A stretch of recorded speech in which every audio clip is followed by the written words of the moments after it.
तुम्हाला देखील माझ्यासारखा चष्मा आहे का?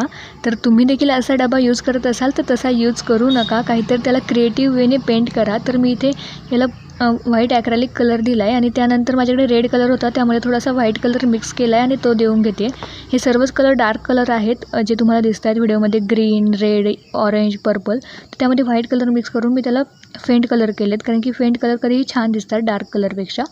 आणि तुम्हाला जर व्हिडिओ माझे आवडत असेल तर कमेंट करून सांगा मला तुमच्या कमेंट वाचून खूप आनंद भेटतो. आणि अशा पद्धतीने याला कलर करून घेते. आता हे कलर करायला मला खूप वेळ लागला, पण अशाच पद्धतीने इतकं स्लोमध्ये तुम्हाला दाखवलं तर तुमचा देखील टाईम वेस्ट होईल की खूप स्लो दाखवते वगैरे. त्यापेक्षा तुम्हाला हे 2x स्पीड करायला नको, मी जास्त स्पीडमध्ये तुम्हाला व्हिडिओ दाखवते. तर काश इतकं फास्ट तुम्हाला दिसते तितक्या फास्टमध्ये मला कलर द्यायला तितकाच वेळ लागला असता तर बरं झालं असतं, परंतु मला खूप वेळ लागला हे कलर करायला. पण जेव्हा रिझल्टला आला तेव्हा खूप छान वाटलं, खूप सॅटिस्फाय वाटलं की हां, आपला हा 15-20 मिनटं गेले हे कलर करायला, परंतु किती छान रेडी झाला आपला चष्म्याचा बॉक्स. आणि हा कॉलेजला नेत जाणार आहे मी आता. किती सुंदर आहे, किती छान दिसतोय. तुम्हाला देखील आवडलं असेल तर कमेंट करून मला नक्की कळवा.